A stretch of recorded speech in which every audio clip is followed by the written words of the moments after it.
il y a un rapprochement qui est fait entre les suicidés de France Télécom et les suicidés de la SNCF, et c'est toi, Anas, qui le fait avec le syndicat Sudrail. Alors l'affaire des suicidés de France Télécom, d'ailleurs, elle est jugée en ce moment même. Rappelons-le, une trentaine de salariés d'entreprise qui se sont suicidés au moment où France Télécom était en train de devenir Orange, donc de changer. On voit que la SNCF est en train de changer parce qu'il y a la concurrence qui arrive, et il y aurait donc les mêmes conséquences avec une vingtaine de suicides de cheminots depuis le début de l'année, et on serait dans le même cas de figure en fait, Anas. Non, on a un triste record, et on aimerait ne pas avoir ce triste record, mais on a dépassé déjà France Télécom en matière de suicide. Mais est-ce que c'est à chaque fois des suicides qu'on peut imputer au fait qu'il y a des problèmes de gestion de la SNCF, de management? Je vais te donner un exemple très concret. Déjà, il faut savoir qu'il y a quasiment un cheminot par semaine qui se suicide. D'accord? Un cheminot par semaine. J'ai pris mon passe Carmillon avec moi. C'est notre carte, carte SNCF. C'est notre carte SNCF avec laquelle on a accès.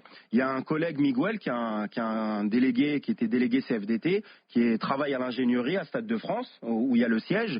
Il quitte ses collègues dans la journée. Il revient déjà d'un arrêt maladie assez long. Il revient dans la journée, il retrouve ses collègues. Il quitte ses collègues en plein milieu de la journée. Il pose son passe Carmillon sur le quai de la gare de la plaine Stade de France, et il se jette sous le RERD. Quand on est cheminot, qu'on sort son passe Carmillon, qu'on le pose sur le quai, un quai de cheminot SNCF, et qu'on se jette sous les essieux d'un train conduit par un cheminot, ce n'est pas sans raison. Ça a toujours des conséquences. Je pense aussi à un camarade, Julien, qui l'année dernière s'est suicidé à quelques pas de son lieu de travail. Mais pourquoi alors? Pourquoi? Mais parce qu'il y a un moment donné, il y a une souffrance au travail, il y a des réorganisations un peu partout. Hier, en manifestation, j'ai croisé des collègues du secteur d'Anières qui m'ont dit que dans la semaine, ils ont reçu les chefs de courriers anonymes de gens qui ont dit, à cause de vos réorganisations, on va se jeter.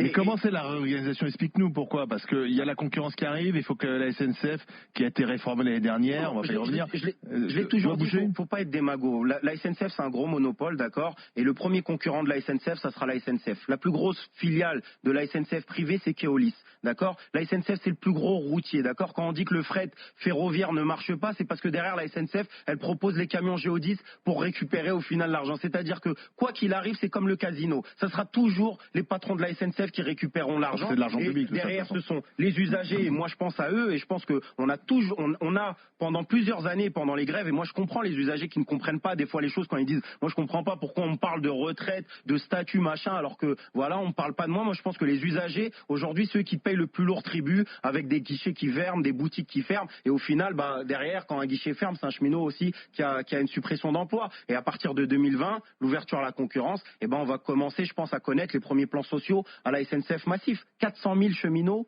il y a 30 ans, on est 140 000 aujourd'hui. Enfin, à un moment donné, on n'a que ça de chiffres. Si les gens n'ouvrent pas les yeux et se réveillent pas, on part à la catastrophe. Et le dernier mot, on n'a pas envie d'un procès France Télécom. On n'a pas envie que dans 10 ans, dans 15 ans, les gens ils se disent, ah ouais, c'est vrai qu'ils se sont jetés, ils se sont suicidés pour ci ou ça. Faut que les gens se réveillent aujourd'hui et voient ce qui se passe réellement, quoi. Pendant plusieurs années, pendant les grèves, et moi je comprends les usagers qui ne comprennent pas des fois les choses quand ils disent, moi je comprends pas pourquoi on me parle de retraite, de statut, machin, alors que voilà, on me parle pas de moi. Moi je pense que les usagers, aujourd'hui, ceux qui payent le plus lourd tribut, avec des guichets qui ferment, des boutiques qui ferment, et au final, derrière, quand un guichet ferme, c'est un cheminot aussi qui a une suppression d'emploi. 400 000 cheminots il y a 30 ans, on est 140 000 aujourd'hui. Enfin, à un moment donné, on n'a que ça de chiffres. Si les gens n'ouvrent pas les yeux et se réveillent pas, on part à la catastrophe. Alors, monsieur Cyril, allez-y. Bonjour. Moi, je vous écoute souvent, et Anas, apparemment, j'ai l'impression que c'est le bagne, la SNCF. Quand il travaille, il n'y a pas pire que la SNCF. Je pense qu'il n'est pas trop bousculé. Le problème de la SNCF, là, qu'il se sert du procès Orange pour dire on a des suicides. Pour pas changer, parce qu'ils veulent pas changer. La SNCF, ils ne veulent rien changer. Tout va bien à la SNCF. J'ai pris le train, j'ai voulu prendre le train 2 fois dans ma vie, il n'est jamais venu. On m'a dit 1 heure de retard, après 2 heures de retard, 3 heures, 4 heures, j'ai pris ma voiture, arrivé à un moment. Et le problème, c'est ça. Et quand vous dites il y a 20 suicides, c'est malheureux, c'est toujours malheureux. Mais il faut prendre les 20 cas, parce que pour moi, c'est pas que le travail. Faut creuser. Il y a des situations familiales qui viennent aussi. On se suicide pas que pour le travail. Et arrive un moment, quand le travail est trop dur et qu'on demande de trop, pourquoi pas démissionner? Moi, j'ai jamais vu un cheminot démissionner. Ça n'existe pas, un cheminot C'est Alors, très rare. C'est très rare. Anas, réponse à Cyril. Il y a eu plus de 700 démissions l'an dernier, quasiment autant de licenciements. On licencie à la SNCF. J'ai une collègue qui a été femme battue, j'en avais parlé ici sur le plateau des Grandes Gueules, qui a 3 enfants à charge, qui a été femme battue et qui s'est fait licencier parce qu'elle avait un sac à dos d'un ado sur le guichet. On l'a licencié pour ça. J'ai un collègue à qui, Éric Bezou, 52 ans, qui a aidé énormément de personnes dans son secteur. Il s'est mis à genoux devant sa chef.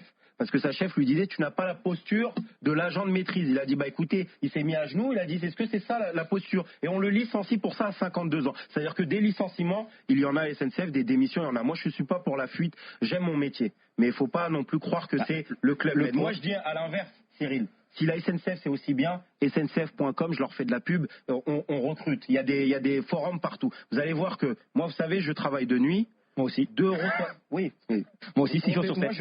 Moi, je suis pas en opposition du tout avec les petits artisans, les boulangers ou quoi que ce soit. Moi, je gagne 2,70 € brut par heure. 2,70 € brut par heure de 22h à 4h du matin. J'ai le droit à une augmentation de 0,20 centimes brut. 0,20 centimes brut de minuit à 4h du matin. C'est-à-dire qu'un cheminot qui reste réveillé la nuit à faire des travaux, à faire la circulation des trains, etc., il gagne 2,70 € de l'heure, c'est-à-dire en gros 15 € brut. Faut pas croire qu'à la SNCF, il y a des milliardaires. Maintenant, sur tout ce que vous dites hier, j'étais à Gare du Nord, il n'y avait pas de train sur la ligne H, et salut tous les usagers, il y a eu une grosse panne électrique avec un peu la tempête qu'on a connue un peu sur le nord parisien. Pas un train qui a pu circuler à cause des caténaires. Si vous avez un concurrent à Gare du Nord, ce jour-là, il va pas circuler non plus. Ce n'est pas une question que des SNCF. C'est que les caténaires, par exemple, de Gare du Nord, elles ont 95 ans. Et qu'aujourd'hui, le projet de la SNCF, c'est de faire le Grand Paris. Il y a les JO 2024. Donc, on fait plein de nouveaux projets. Et le train du quotidien, celui que vous prenez, que monsieur tout le monde et madame tout le monde prend, il n'y a pas d'investissement. Peut-être que dans le privé, ça sera réparé plus vite. Peut-être. Non, parce que parce que le problème, c'est qu'on commence à vous rapprocher des situations du privé. Et voilà, et vous servez, on va se suicider dans le privé, si on travaille mal, on se fait virer. Non, mais il n'y a pas 20 blâmes, on travaille mal, on est viré. Vous avez quand même une situation, il y a des difficultés comme tout travail, je suis d'accord. Mais le problème, c'est que vous voulez pas avancer. Et arrive un moment, ça bloque. Et après, moi, je trouve que plus on réclame des choses et plus on l'explique, et plus ça va mal. Enfin, je sais pas. Là, moi, j'ai vu des copains hier de Boulogne. Boulogne, il n'y a plus un guichet, il n'y a plus la gare de Boulogne. Ils ont tout transféré. S'il y a personne, non, il y a des gens. C'est-à-dire qu'il faut comprendre la stratégie. Si c'est rentable, ils les laissent. Les gars. Si c'est rentable, s'ils les enlèvent, c'est que c'est pas rentable. Moi, je ne veux pas payer. Je prends jamais le train. Exceptionnellement, je ne veux pas payer. Pourtant, vous payez. Je paye. Voilà, je paye. Je vous dis, les 2 fois que je voulais le prendre, le train n'est pas venu. Cyril, vous n'êtes pas tout le temps malade, mais vous payez pour les gens qui sont malades et qui sont aux urgences, on est d'accord là-dessus. Oui, mais donc là, pourquoi vous voulez pas payer pour les trains? Enfin, je sais pas. Celui qui prend le train paye son train. Problème, je sais pas. Moi, je vais pas à l'Elysée, ça m'énerve de payer pour la moquette qu'on a chantée à l'Elysée. Regardez ça, regardez ces gens-là. On va donner 40 milliards de CICE. Moi, j'en parle. Il n'en avait pas parlé, Mais non, mais parce que c'est la réalité. Et Arnaud, on va pas parler d'Arnaud encore. Les deux, j'étais content, il n'en avait pas parlé de la journée. C'est vous qui l'avez poussé, du coup. Ah oui, CICE. Qu'est-ce que je vous voulais? CICE, vous savez quoi? J'ai un employé, je gagne 300 € pour un trimestre. Mais alors, si je vais embaucher avec ça, 300 € par trimestre, le CICE? Mais le CICE n'est pas fait pour vous. Oui, voilà. Je touche 300 € pour un trimestre. Mais vous êtes un petit artisan. Oui, ça me fait un plus, mais je veux dire, c'est pas ce qui a fait l'embauche, 300 € par trimestre. Que les plus gros payent des déductions, etc. pour les plus petits. Il y en a besoin des plus gros. Ils payent déjà beaucoup les plus gros.